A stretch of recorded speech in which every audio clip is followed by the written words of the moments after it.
Washington, D.C., where President Trump is speaking. This is President Trump. He is meeting.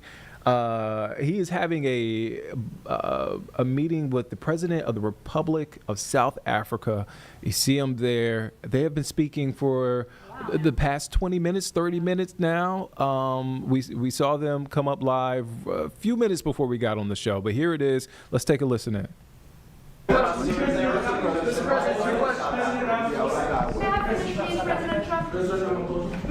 This is one after another. This family was wiped out. I'm just looking. Can we get a response from President Ramaphosa? Your reaction to those videos, Mr. President Trump. Well, I think the videos are so. No. When you look at the videos, I mean, how does it get worse?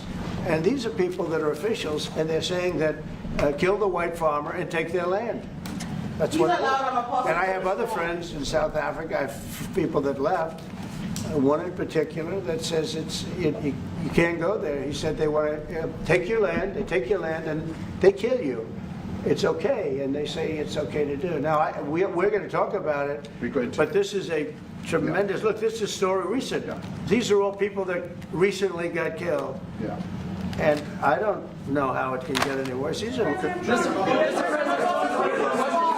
And you know, the men that you saw, the people that you saw in that movie, those are officials. Those are people that were in office. They had one march, they had a dance in your parliament, whatever you may call it, legislature. Well, let me clarify that. Yeah, let me clarify that, because what you saw, the speeches that were being made, one, that is not government policy. We have a multi-party democracy in South Africa that allows people to express themselves, political parties to adhere to various policies, and in many cases, or in some cases, those policies do not go along with government policy. Our government policy is completely against what he was saying, even in the parliament. And they're a small minority party, which is allowed to exist in terms of our constitution. But you do allow them to take land. No. You do allow them to take land. Nobody can take land. And then when they take the land, they kill the white farmer. And when they kill the white farmer, nothing happens to them. No, there is nothing happens to them. There is criminality in our country. People who do get killed, unfortunately through criminal activity, are not only white people. Majority of them are black people. And we have now been utilized. The farmers are not black. I don't say that's good or bad, but the farmers are not black. And the people that are being killed in large numbers, and you saw all those grave sites, and those are people that loved ones going, I guess on a Sunday morning they told me, to pay respect to their loved ones that were killed. Their heads chopped off, they died violently.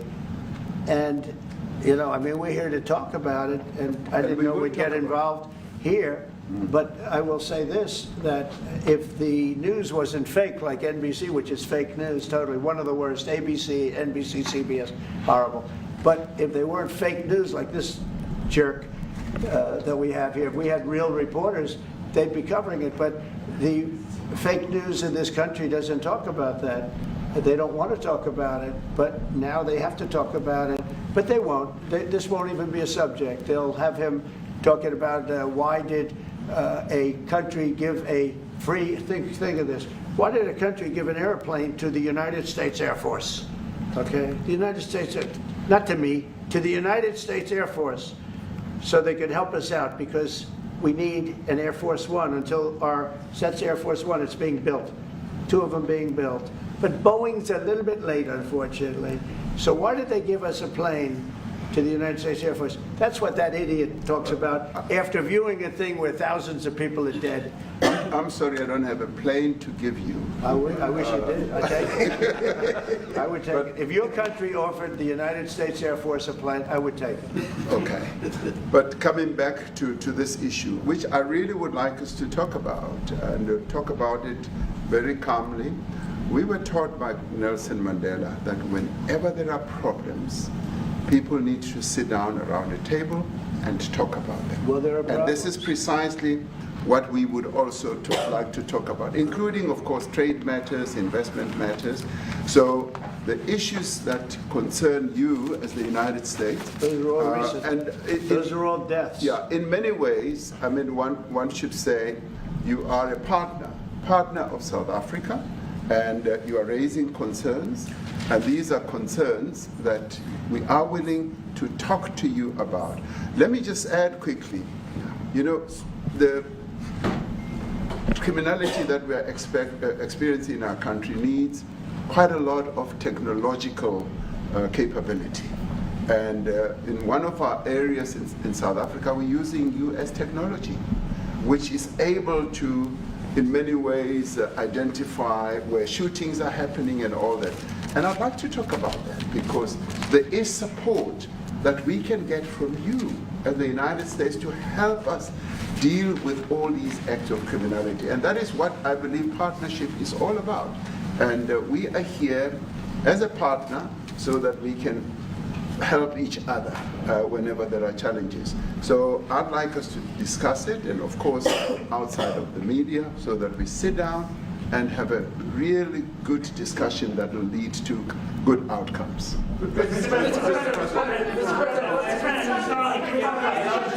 any other further punitive measures that could be in place should you not be satisfied that South Africa is fixing some of the very bad things, in inverted commas, that you tweeted are happening? Well, there are a lot of bad things happening in many countries, but this in particular has been very, very bad, very bad. And because of we're going to have the whole world watching in another short period of time because you have the G20, and that's a big deal. And it seems like, I mean, I want you to look good. I don't want you to look bad. Very good. But we have hundreds of people, thousands of people trying to come into our country because they feel they're going to be killed and their land is going to be confiscated. And you do have laws that were passed that gives you the right to confiscate land for no payment. You can take away land for no payment. I want to clarify that because we have a constitution. Our constitution guarantees and protects the sanctity of tenure of land ownership. And that constitution protects all South Africans with regard to land ownership.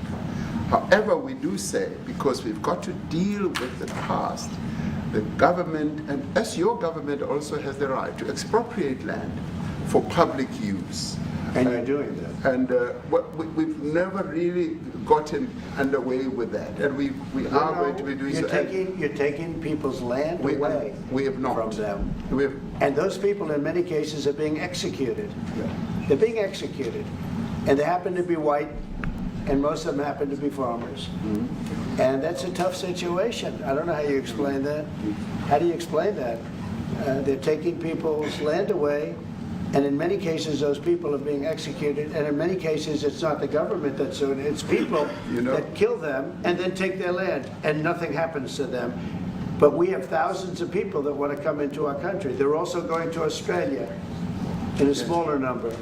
But we have thousands of people that want to come into our country, and they're white farmers, and they feel that they're going to die in South Africa, and it's a bad thing. Yeah, please.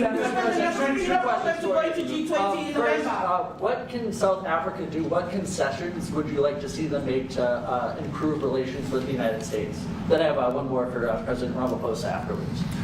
Well, we just spoke about, I got them a very, very complex machine, 150 of them. I was asked by the president if it could help, and I did that. And, I have great feeling for all countries. I deal with all countries, but I have a great feeling for South Africa because I have friends. I have a couple of friends, a few friends here today. I have many friends from South Africa, but many of those friends are not, they can't go back. Elon is from South Africa. I don't want to get Elon involved. That's all I have to do, get him into another thing. But Elon happens to be from South Africa. This is what Elon wanted. He actually came here on a different subject, sending rockets to Mars, okay? Yes. He likes that better. He likes that subject better. That's right. But Elon is from South Africa, and I don't want to talk to him about that. I don't think it's fair to him. That's right. But I will say that people are fleeing South Africa for their own safety. Their land is being confiscated, and in many cases they're being killed. And that scene of, you see how many crosses they have. Those crosses, that's a dead person in every one of them. And those trucks or cars are paying their respects to all of those dead people on a Sunday morning. That's a rough thing to explain away. And the problem we have, and the way, a correct and a fair media exposes things. But we have a very corrupt media. They won't even report this. If this were the other way around, it would be the biggest story. Now, I will say apartheid, terrible. That was the biggest story. That was reported all the time. This is sort of the opposite of apartheid. What's happening now is never reported. Nobody knows about it. All we know is we're being inundated with people, with white farmers from South Africa. And it's a big problem. Marco Rubio was telling me he's never seen anything like it. The numbers of people that want to leave South Africa because they feel they're going to be dead very soon. Yes, please. I was going to say, Brian, go. if I could just ask you a question. 72% of farmers in your country are white. If they flee, do you feel that maybe the economy could collapse? You may not have a gap to fill in those people that need to replace those farmers. I'd like my Minister of Agriculture, who is white, who comes from an opposition party to mine, who's joined my government at my invitation to address this very issue, including the question that you've just raised. John? Thank you very much, Mr. President. Yeah. And Mr. President, thank you for welcoming us to the White House. I would say we have a rural safety problem in South Africa. I don't think anyone wants to candy coat that. And it requires a lot of effort to get on top of it. It's going to require more policing resources. It's going to require different strategy to be able to deal with it. But certainly the majority of South Africa's commercial and smallholder farmers really do want to stay in South Africa and make it work. And I've just come from the largest agricultural show in the Southern Hemisphere with organized agriculture and farmers, and the majority of them want to stay. But they too there have a memorial to those who've died as a result of farm attacks. And as the Minister of Agriculture, it is something that I'm particularly exercised with my colleagues at police and my colleagues in the justice cluster to start making farm attacks and stock theft a priority crime. And it affects all farmers in South Africa, particularly stock theft. It has a disproportionate effect on smallholder black farmers. I also want to just say this, that the two individuals that are in that video that you've seen are both leaders of opposition minority parties in South Africa, in Mkhonto weSizwe under Mr. Zuma, and the economic freedom fighters under Mr. Malema. Now, the reason that my party, the Democratic Alliance, which has been an opposition party for over 30 years, chose to join hands with Mr. Ramaphosa's party was precisely to keep those people out of power. We cannot have those people sitting in the union buildings making decisions. And that is why after 30 years of us exchanging barbs across the floor in Parliament and trying to get one over on each other, we've decided to join hands precisely to keep that lot out of government. Because the day they get in to the doors of the union buildings in South Africa or control of our Parliament, that's what you're going to see. And that is why this government, working together, needs the support of our allies around the world so that we can strengthen our hand, grow our economy, and shut the door forever on that rabble getting through the doors of the union bodies, because then South Africa's future would be... So you denounced that type of language in the video that you saw? Oh yes, we've always done so. As government, as my own party, we are completely opposed to that. We, in 1955, adopted a document which said South Africa belongs to all who live in it. But why wouldn't you arrest that man? That man said, kill the white farmers, kill the white farmers. And then he danced, and he's dancing, and it's kill the white farmers. I'm not sure, but I think if somebody got up in Parliament and started saying kill a certain group of people, he would be arrested very quickly. That man is going all over South Africa, and that's not a small party. That was a stadium that holds 100,000 people, and I hardly saw an empty seat. That's a lot of people. That's a lot of representation. And those crosses, we have dead white people, dead white farmers mostly. And you take a look at Australia, they're being inundated and we're being inundated with people that want to get out. And their farm is valueless, it's valueless, and they just want to get out with their life. And this is a very serious situation. And if we had a real news or real press or media, we don't have that because they won't talk about this because they're all guys like that idiot. But if we had a real press, it would be exposed. And you know, the beauty of exposing it is it's like a cleansing action. When it gets exposed, it'll get fixed. That's when it'll get fixed. But people don't talk about it. And I'll tell you who's talking about the thousands of people that are fleeing South Africa right now. President Donald Trump, We discussed USAID and the devastating impact the cuts are having across the African continent. You know, it's devastating, and hopefully a lot of people are going to start spending a lot of money. And I've talked to other nations. We want them to chip in and spend money too.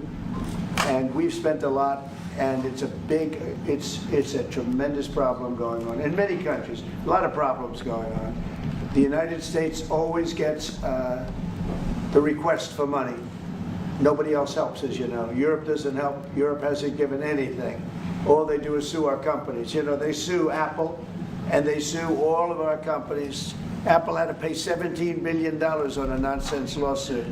Very unfair. But we're going to always be there to help. President, the Afrikaner Exchequer rights to South African broadcasting. If this Afrikaner resettlement issue is resolved, you're going to go into a room after this, you guys are going to talk.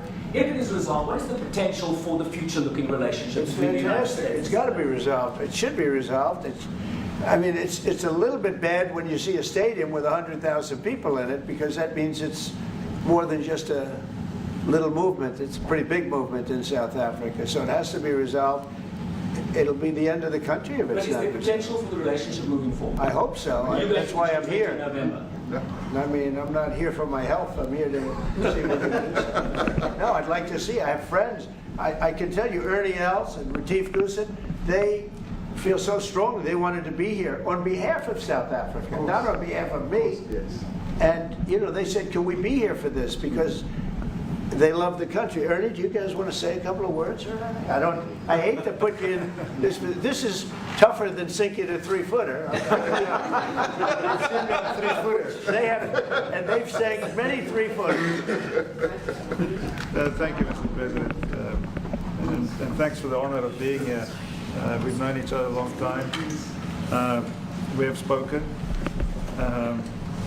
You know, we're proud South Africans. I still have my South African passport. You know, we travel with this passport, you know, and I got my visa here. So, you know, but we want to see things get better in our home country. That's the bottom line. It's been 35 years since the transition. President Ramaphosa was right in the middle of the transition time in 1990 and before that. So it's been 35 years of ANC government, and I know there's a lot of anger, you know, through the transition. There was also a lot of stuff happening in the apartheid days. You know, we grew up in the apartheid era, but I don't think two wrongs makes a right. You know, President Mandela, when he came out of prison for all that time, didn't come out with hatred, you know, and really unified our nation through sport. You know, we won the Rugby World Cup in '95. 4 times. We won the African Nations Cup, soccer. You know, we won some majors as golfers and so forth.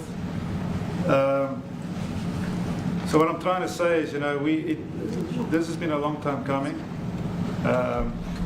That's why we really wanted to meet you, meet the administration, and see our way forward, because we still want to see our country flourish.